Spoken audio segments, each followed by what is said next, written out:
Salutare, dragi prieteni! Astăzi vreau să discutăm niște lucruri foarte, foarte interesante.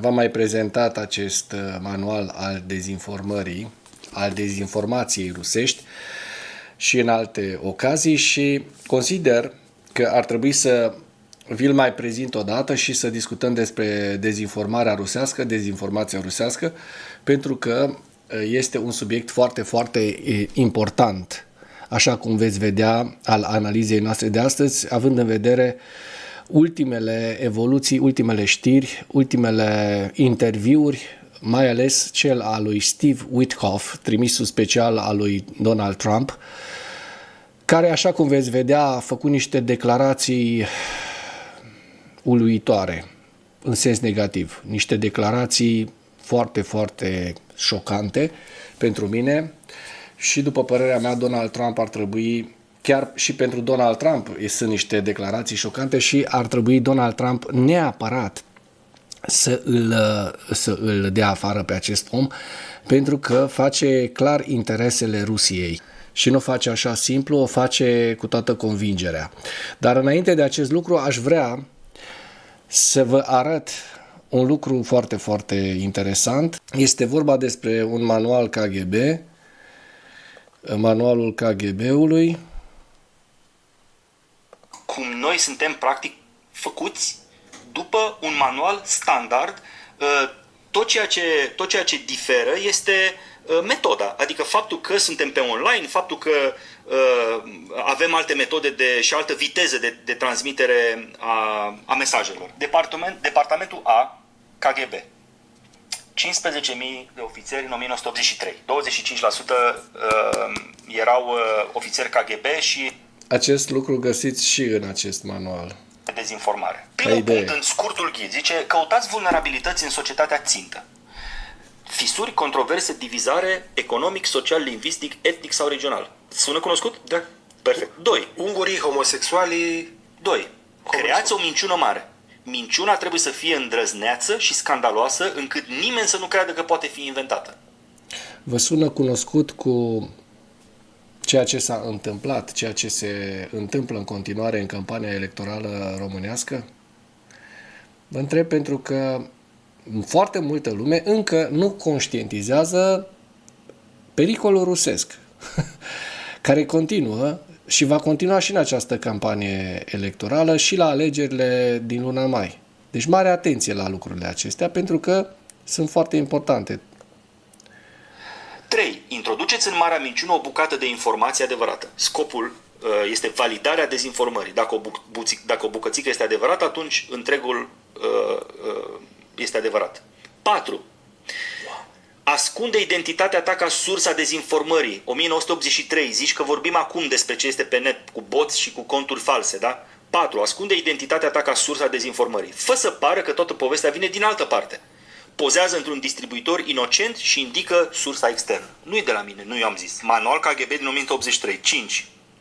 Găsește un idiot util. Încearcă să folosești oameni cu profil profesional bine integrat în societatea țintă, de folosit persoane cunoscute în domeniul lor de activitate în funcție de subiectul dezinformării. 6. Negarea. Neagă orice implicare, neagă orice, neagă în mod repetat. Atenția publicului occidental asupra unui subiect este scurtă. Negarea. Foarte importantă, pentru că toată gașca din jurul lui Călin Georgescu și Călin Georgescu, vedeți foarte bine, neagă și în aceste momente ajutorul rusesc. O să vedem că probabil Boc PR ăla, care a donat aproape 1 milion de euro în campania lui Georgescu, nu avea bani din buzunarul său propriu. Nu? Deci banii au fost dați clar de către Federația Rusă și veți vedea că se vor dezvălui, se vor face dezvăluiri până la alegerile din mai. Altfel, mi se pare că autoritățile române nu știu pe ce lume trăiesc. Mentalul colectiv scurt, dar despre asta e vorba. Negarea repetitivă va închide subiectul. Se folosește doar în situația în care dezinformarea este contracarată. Și 7. Ai în vedere întotdeauna obiectivele pe termen lung. Operațiunile de dezinformare trebuie să fie permanente, indiferent de rezultatul lor. Lovește repetat, ani de zile. Deci acesta este partea introductivă din manualul KGB. Micul manual al agentului KGB. Vreau să-ți arăt manualul KGB din 1983. Este șocant cum noi suntem practic făcuți. Deci același manual KGB care îl prezintă în manualul KGB din 83, în emisiunea lui Buhnici,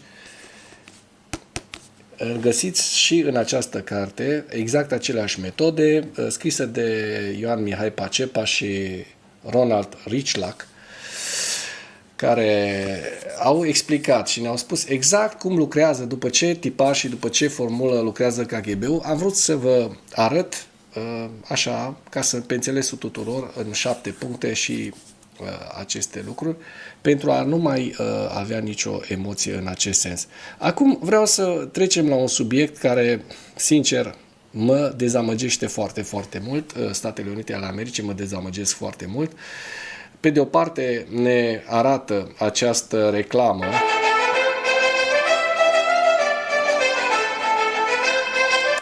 în care ne spune să vizităm orașul Charleston din Carolina de Sud.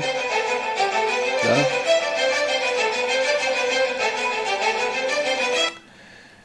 Și pe de altă parte, deci ne invită să vizităm Statele Unite ale Americii și pe de altă parte o să vă arăt ce mesaje ne transmit ei pe alte canale, dar tot ambasada Statelor Unite ale Americii. Bun, am dat și un mesaj la acest lucru. Am spus că stați liniștiți, nu mai vrem să mai mergem în Statele Unite ale Americii, nu că nu ne-ar fi plăcut să mergem, pentru că eu n-am fost niciodată. Vreau să vă spun că visez de la 14 ani, de acum 35-36 de ani visez, de când a picat regimul comunist, visez să merg în Statele Unite ale Americii, a fost The American Dream. Așa am învățat și limba engleză, am învățat și franceză, că am zis că poate mă duc și în Canada. Până la urmă n-am mai ajuns nici în Statele Unite, nici în Canada, am ajuns în Suedia și în Portugalia. Mă rog, asta e altă poveste. Dar ce mi se pare foarte, foarte important este faptul că acești oameni nu realizează că noi, cei care am iubit foarte mult și încă iubim Statele Unite ale Americii pentru tot ceea ce a reprezentat pentru lumea liberă și am sperat atât de mult să ajungem și noi odată acolo, oamenii ăștia de la Casa Albă din acest moment ne-au efectiv spulberat toate visele și în momentul de față eu și mai mulți ca mine credem că Statele Unite ale Americii sunt pe o direcție foarte, foarte greșită și, din păcate, o spun cu tărie, pentru că aș fi vrut ca Statele Unite ale Americii să rămână țara, acel far călăuzitor al lumii libere, și tot ceea ce se întâmplă în acest moment în Statele Unite ale Americii, dacă vedeți și această... Let me be clear. If you come to our country and you break our laws, we will hunt you down. Criminals are not welcome in the United States. For too long, weak leadership has left our borders wide open, flooding our communities with drugs, human trafficking, and violent criminals. Well, those days are over. Ok, dar treburile astea le spune ca și cum am fi toți niște criminali și niște bandiți și niște outlaws, cum zic ei, niște oameni în afara legii, și nu suntem. Și părerea mea că Statele Unite ale Americii a pierdut deja în imagine foarte, foarte mult și va fi foarte greu de recuperat tot acest prejudiciu pe care administrația Trump în momentul de față, cu toți trepădușii din jurul lui în frunte cu J.D. Vance și cu Elon Musk, îl aduc toate prejudiciile pe care le aduc. Și, sincer, decât să ajung în Statele Unite ale Americii, să-mi iau bilet de avion, să vizitez o lună Statele Unite ale Americii, să-mi închiriez hotel și să ajung acolo și să fiu returnat ca o conservă sau, mai rău, băgat la arest pentru că am vorbit și vorbesc în continuare împotriva domnului Trump și administrației Trump, mi se pare lucruri care deja s-au întâmplat, pentru că știm că au fost întorși de pe aeroport europeni, alții au fost chiar reținuți pentru 24 de ore, pentru că au avut îndrăzneala de a pune în discuție democrația din Statele Unite ale Americii și autocrația cu care în momentul de față Statele Unite ale Americii conduc lumea liberă într-un mod în care, sincer, mie nu îmi place și nu îmi inspiră încredere. Dar vreau să vă mai spun ceva, niște lucruri foarte, foarte interesante, după părerea mea, care trebuie spuse. Pentru că altfel, dacă nu le spunem, și o să vă arăt imediat și niște lucruri interesante, pentru că US Embassy Bucharest încearcă să ne pregătească parcă pentru anularea sau amânarea programului Visa Waiver. Iată, nu se mai sfiesc să transmită mesaje agresive, mesaje extremiste ale lui J.D. Vance. O să vă arăt imediat despre ce e vorba. J.D. Vance, care ne-a urecheat la München pentru alegerile prezidențiale anulate din această toamnă-iarnă. Asta în timp ce în Statele Unite ale Americii, democrația este pusă, fraților, în paranteze. Pentru că despre asta este vorba. Democrația în Statele Unite ale Americii este pusă, din păcate, în paranteze în acest moment și cetățenii europeni, așa cum vă spuneam, sunt arestați, li se interzice intrarea în Statele Unite ale Americii. Judecătorii americani care se opun deciziilor extremiste, deciziilor arbitrare ale regimului totalitar, spun eu, trumpist, sunt amenințați. Bineînțeles că Europa este găsită vinovată pentru temiri ce și vedem că retorica revizionistă a lui Donald Trump este asmuțită tot mai mult asupra lumii libere. Nu o să intru în detalii prea mari, doar vă spun Canada și Groenlanda. Și pentru că Canada și Groenlanda, vă spun că aș prefera mai mult să mă duc în Canada în concediu și probabil mă voi duce în concediu în Canada, nu în Statele Unite ale Americii, pentru că Statele Unite ale Americii devine deja din ce în ce mai pe față prietenul și protectorul statului terorist rus. Iată, fraților, ce mesaj transmite ambasada Statelor Unite ale Americii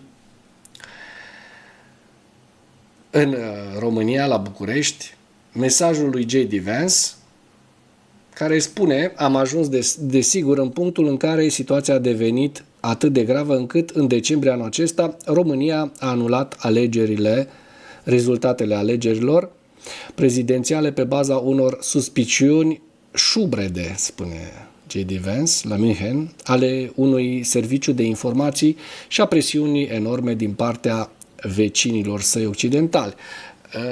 Găsiți tot mesajul aici. O să spun doar finalul. Dacă democrația voastră poate fi distrusă cu câteva sute de mii de dolari în publicitate digitală din partea unei țări străine, atunci încă de la început nu a fost o democrație foarte puternică.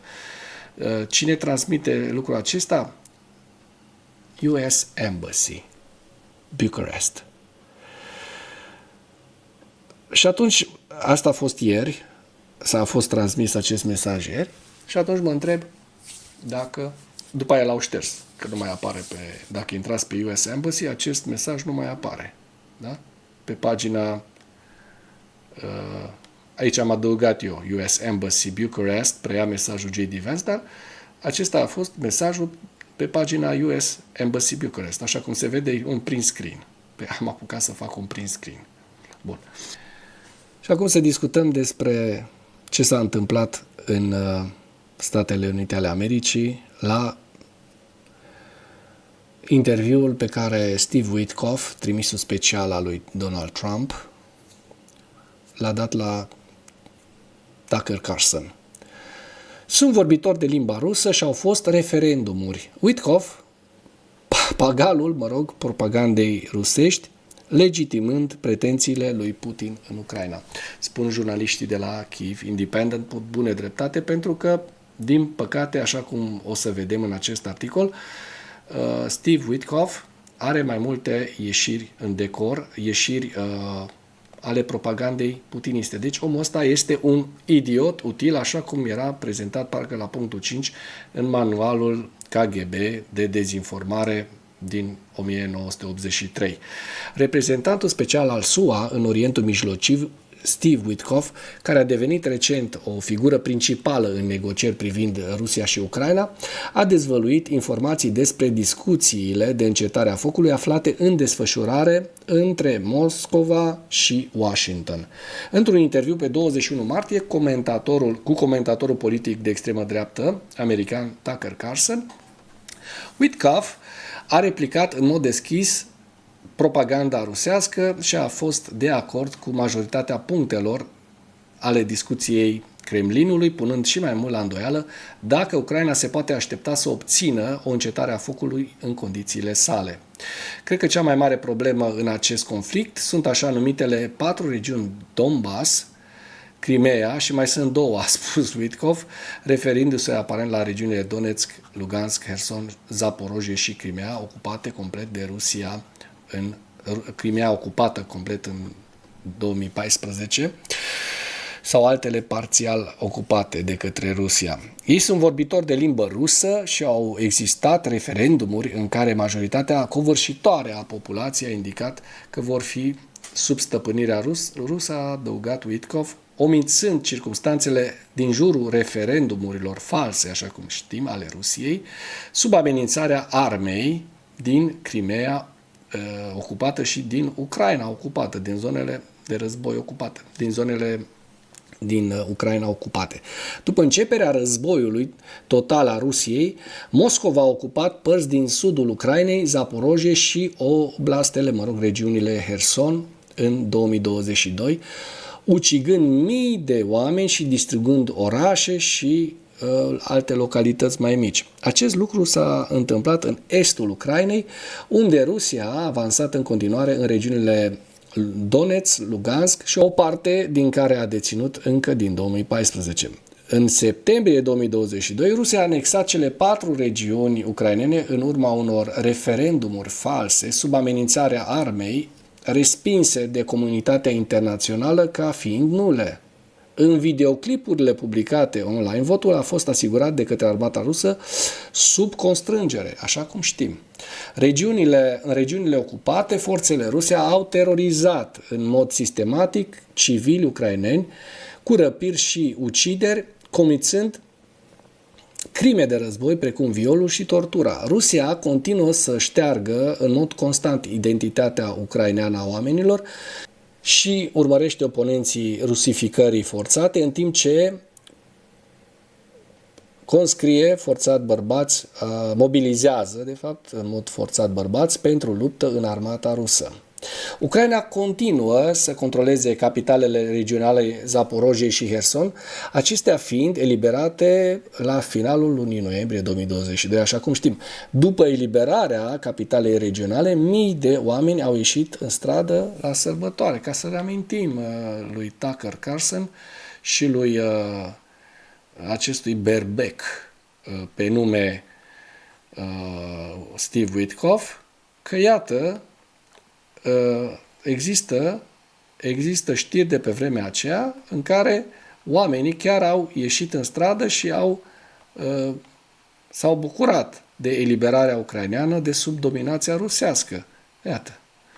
Iar Steve Witkoff vine să ne spună exact contrariu, adică minciunile și narațiunile Kremlinului, retorica manipulatoare a Kremlinului. Uitați aici ce fericire pe aceste fete și pe acești oameni în spate, că au scăpat de sub jugul rusesc. Și tu vii să ne prezinți exact contrariu. Atenție! Pe teritoriile eliberate au fost găsite o serie de camere de tortură rusești. Echivalarea vorbitorilor de rusă ucraineană cu ruși care susțin războiul și utilizarea limbajului ca o modalitate de a justifica războiul împotriva Ucrainei este o temă comună a propagandei ruse. Potrivit lui Witkoff, problema din jurul regiunilor ocupate de ruși este rezistența administrației ucrainene la consecințele politice în cazul în care lumea ar recunoaște că acestea sunt teritorii rusești. Poate președintele Zelenski să supraviețuiască politic dacă recunoaște acest lucru? Aceasta este problema centrală a conflictului, a spus Witkoff. Oameni buni, și aici avem mai departe ce a susținut toate balivernele pe care Witkoff, toate retoricile manipulatoare ale propagandei rusești sunt susținute la Indigo și de către Witkoff, pe care nu o să vi le mai prezint acum că nu am timp, dar le puteți vedea aici. Da? Se văd. Dacă până în acest moment ai găsit informații utile în material, contribuie cu un like și cu o distribuire a acestui videoclip pentru a ajunge la cât mai multă lume. Și una care chiar ne interesează și pe noi, una foarte gravă, în ceea ce privește o încetare parțială a focului, care ar stopa atacurile împotriva infrastructurii și moratoriului asupra loviturilor maritime din Marea Neagră, Witkoff a susținut că acestea vor fi implementate în următoarea săptămână sau cam așa ceva. Deci am impresia că Donald Krasnov Trump, fiind un agent de influență rus, până acum așa a demonstrat, eu sper să mă înșel, nu știu, vrea parcă să ne vândă ca pe oi și din păcate o spun, noi va trebui să ne descurcăm noi Europa singuri fără acești oameni, pentru că, așa cum se poate observa, oamenii aceștia nu mai sunt de încredere. Nu mai reprezintă o încredere pentru democrație și pentru tot ceea ce înseamnă lumea liberă. Mulțumesc pentru vizionare. Dacă vrei să susții acest canal, abonează-te la Animatura. Apreciez mult asta.